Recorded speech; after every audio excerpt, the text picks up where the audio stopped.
Gabonais, Gabonaises, très chers compatriotes, c'est un plaisir pour moi encore de m'adresser à vous. Je sais que vous m'avez entendu il n'y a pas très longtemps avec la Dream Team, avec mes compatriotes, avec mes combattants de lutte. Mais je voulais m'adresser à vous directement, vous parler à propos des élections. J'ai beaucoup réfléchi dessus, sur les élections, les différentes formes d'élections, un peu partout dans le monde, et en particulier euh, au Gabon, mais j'aimerais pouvoir m'étendre un peu sur les élections dans le monde entier. Donc les élections aux États-Unis, par exemple, les élections de la Guinée-Conakry, ce qui s'est passé là-bas, et l'élection aussi ivoirienne qui va se passer sans doute samedi le 30 octobre, et bien entendu les futures élections en Afrique, telles qu'au Mali dans 18 mois et au Gabon en 2023. Pourquoi les élections sont importantes pour nous? Pourquoi nous devons nous focaliser? Nous devons comprendre les processus électoraux. J'aimerais d'abord me focaliser sur les États-Unis. Comme vous le connaissez, les États-Unis font partie des plus grandes démocraties du monde. Mais aujourd'hui, on voit très bien que la démocratie américaine est en train de s'essouffler. Et je pense sincèrement que cette démocratie est en train de s'essouffler tout simplement parce que des hommes et des femmes dans le monde entier, les grandes démocraties, ont ignoré ce qui se passait dans les plus jeunes démocraties. Parce qu'ils ont permis aux hommes et aux femmes de faire ce qu'ils veulent en démocratie, c'est-à-dire de nier les volontés des peuples. Aujourd'hui, ce même phénomène est en train de gangréner leur propre démocratie. Aujourd'hui, la démocratie dans les pays les plus démocratiques du monde est remise en question. Par conséquent, nous avons un président comme Donald Trump qui déjà parle d'élections qui peut être entachée d'énormément de fraude, d'élections qui peut lui être volée si bien entendu l'élection ne va pas de son côté. Et j'entends beaucoup de chrétiens au Gabon et même à l'extérieur du Gabon qui sont en train de dire que Donald Trump est l'homme que Dieu a choisi pour pouvoir diriger ce pays. J'aimerais être clair ici. Honnêtement, je sais que la terre appartient à Dieu et je sais que Dieu s'implique dans les affaires des hommes et des femmes. Mais je suis convaincu d'une chose, c'est que Dieu n'est ni pour Trump, Dieu n'est ni pour Biden. Cependant, Dieu est pour l'homme et la femme qui a foi en lui. Et je pense que nous qui allons voter, ceux qui ont la possibilité de pouvoir voter le 30 novembre, qui sont aux États-Unis pour influencer la politique américaine, c'est vous qui devez être sensible, assez sensible à Dieu et de voter non seulement vos consciences, mais ceux qui sont en accord avec les principes de Dieu et ceux qui sont en accord avec ce que vous pensez que Dieu veuille pour l'Amérique et pour le reste du monde. Mais je vous le répète ici, Dieu n'est ni pour Trump, Dieu n'est ni pour Biden. Dieu est pour ce qui est juste, Dieu est pour ce qui est bon. Ce qui est important, c'est que nous devons comprendre qu'à chaque fois que les hommes ont la possibilité de pouvoir se réunir ensemble, je sais aussi que Dieu est là. À chaque fois que vous avez des gens, des hommes et des femmes qui luttent pour pouvoir diviser afin de mieux régner, je suis convaincu que Dieu n'est pas là. Parce que l'un des mandats que Dieu a donné à l'humanité, c'est de nous multiplier. Dieu n'a jamais demandé aux hommes de se diviser entre eux, mais de nous multiplier et de travailler ensemble afin de pouvoir faire de ce monde un meilleur monde. Je suis convaincu que lorsque les hommes qui sont pleins de sagesse, des hommes qui sont pleins de crainte de Dieu gouvernent, je suis convaincu que la nation se porte mieux, que la nation se porte bien et que le peuple se réjouit. Je suis convaincu aussi que lorsque nous avons des hommes et des femmes uniques qui gouvernent nos nations, le peuple pleure et le peuple souffre. Donc il est important pour nous en tant que chrétiens de pouvoir voter et de voter ce qui est juste et de faire attention à tous ces paradigmes ou toutes ces légendes ou toutes ces théories ou toutes ces choses-là qu'on est en train de nous raconter plutôt, telles que l'état profond. Oui, je crois que l'état profond existe. Je crois qu'il y a des hommes et des femmes qui ont ce désir de vouloir faire un gouvernement mondial. Je pense qu'il y a des hommes et des femmes qui veulent contrôler la pensée et qui veulent contrôler les hommes de la planète. Je suis conscient de ça. Mais je sais aussi que tant que nous croyons en Dieu, tant que nous ayons foi en Dieu, je sais que Dieu ne permettra jamais à nos ennemis de triompher sur nous. Et je sais aussi que si nous résistons au diable, le diable tuera loin de nous. Donc je n'ai pas peur de qui prendra le pouvoir aux États-Unis, parce que je sais une chose, c'est que cela ne changera pas le plan de Dieu pour cette planète, parce que quel que soit le plan d'un homme, quel que soit ce que les hommes décident de faire, je sais une chose, c'est que le plan de Dieu est plus fort et que Dieu va finir par accomplir son plan. Maintenant, ayant parlé de l'élection américaine, j'encourage donc tous les Africains qui sont aussi américains et qui ont la possibilité de voter, d'aller voter et de voter massivement.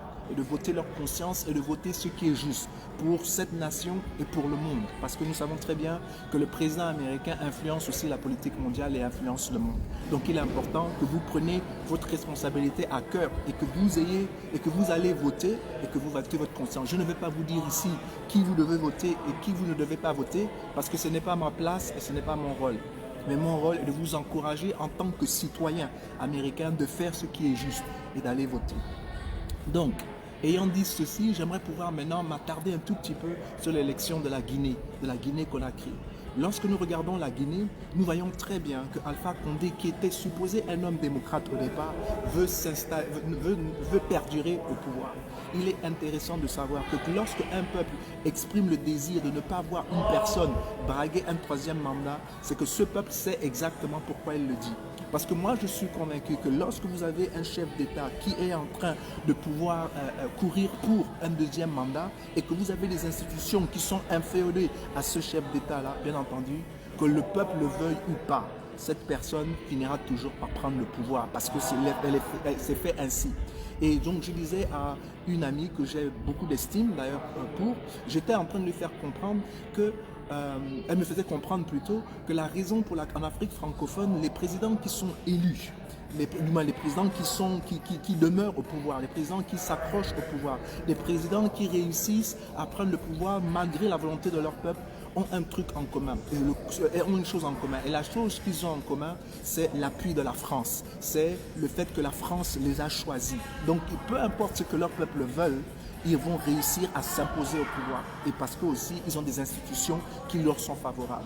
Si on prend le cas du Bénin, par exemple, le Bénin est un pays où la France n'avait pas choisi Talon comme potentiel candidat à la présidence du Bénin. Cependant, les institutions béninoises sont des institutions qui sont pro-Bénin et qui sont pro-peuple béninois. Et donc, malgré l'appui fort de la France sur Senzou, si je ne m'abuse, Talon a pu réussir. Il a pu réussir parce qu'il a eu le cœur de son peuple. Et son peuple a voté Talon.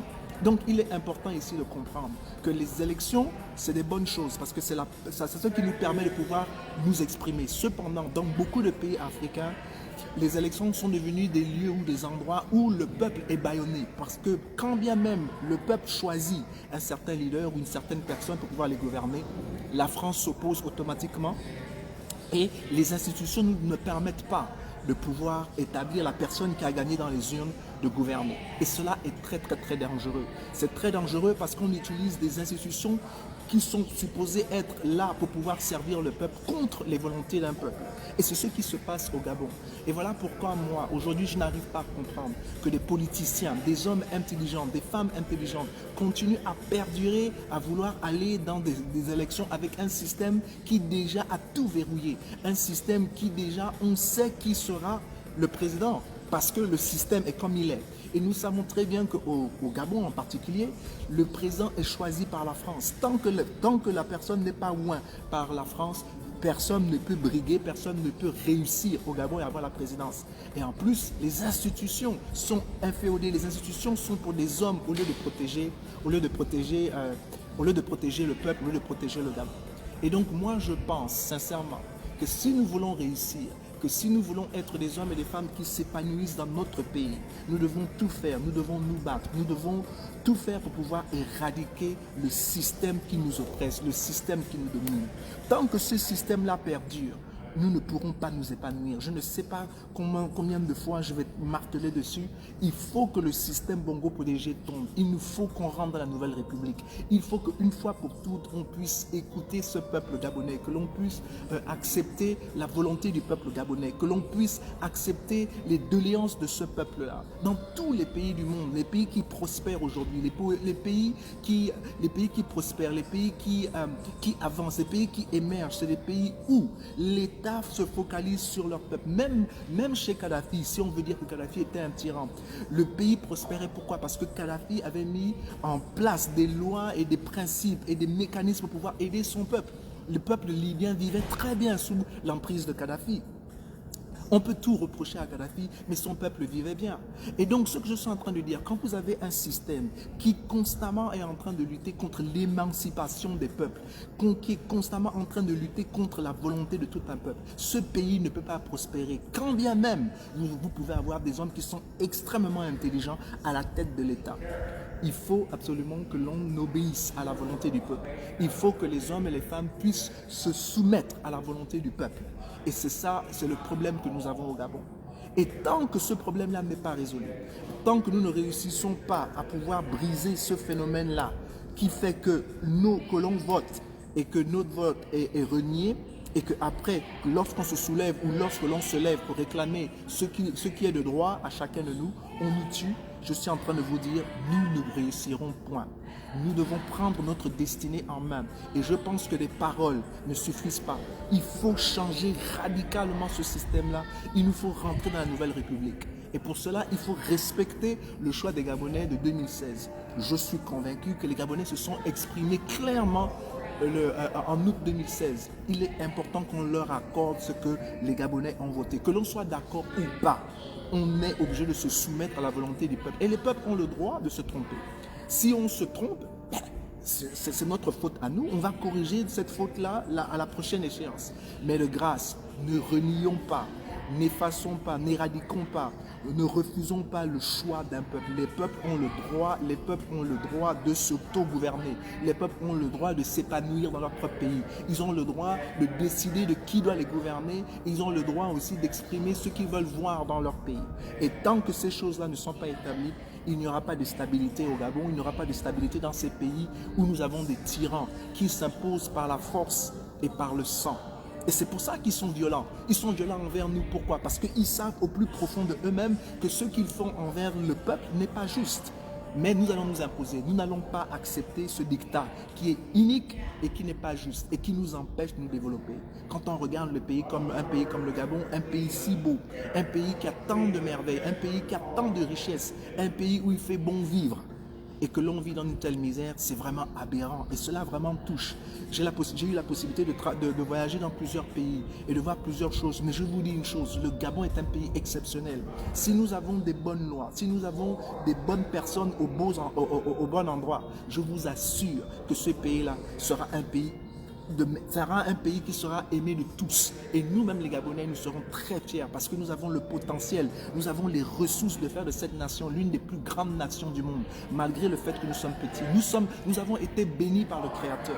Et c'est vraiment impensable de voir comment aujourd'hui les Gabonais vivent. Et je pense que nous, en tant que Gabonais, nous ne devons pas l'accepter. Nous ne devons pas accepter de vivre comme des animaux dans notre propre pays. Nous ne devons pas accepter de vivre comme des indigents dans un pays où il y a tant de richesses. Il est aberrant de voir que tout le monde vient chez nous et se faire des richesses. Et nous, le peuple gabonais, on croupit dans la misère. Et nous sommes éparpillés un peu partout dans le monde. Et nous cherchons et nous essayons de nous épanouir dans les pays des autres. Or que chez nous, on aurait pu briller tranquillement, paisiblement auprès de nos familles. C'est vraiment criminel ce que ce gouvernement est en train de faire, en train de diviser des générations de Gabonais, empêchant des enfants de vivre avec leurs parents, empêchant des enfants de faire du bien à leurs parents et de vivre en tant que famille. Cet état-là est vraiment maléfique et il faut qu'on mette un terme à ce système. Donc Gabonais, Gabonaises, c'était mon cri le cri que j'avais dans mon cœur. Je voulais m'exprimer aujourd'hui, parler à propos des élections, pour faire comprendre ici que je ne suis pas contre les élections, mais je suis contre les élections dans le désordre. Je suis contre les élections où on invite nos concitoyens à aller voter et puis après, lorsqu'ils s'expriment, on les enferme parce qu'ils refusent. Ils refusent ce que vous faites, c'est-à-dire en reniant la volonté du peuple ou que vous les tuez. Nous ne serons jamais d'accord avec cela et voilà pourquoi nous luttons. Et tant que ce système machiavélique sera en face de nous, avec toute l'énergie que Dieu nous a donnée, nous allons vous combattre avec les moyens que nous avons. Donc, que Dieu bénisse le Gabon, que Dieu bénisse notre terre, que Dieu veille sur notre monde. Merci beaucoup de m'avoir écouté et on se verra la prochaine fois. Au revoir.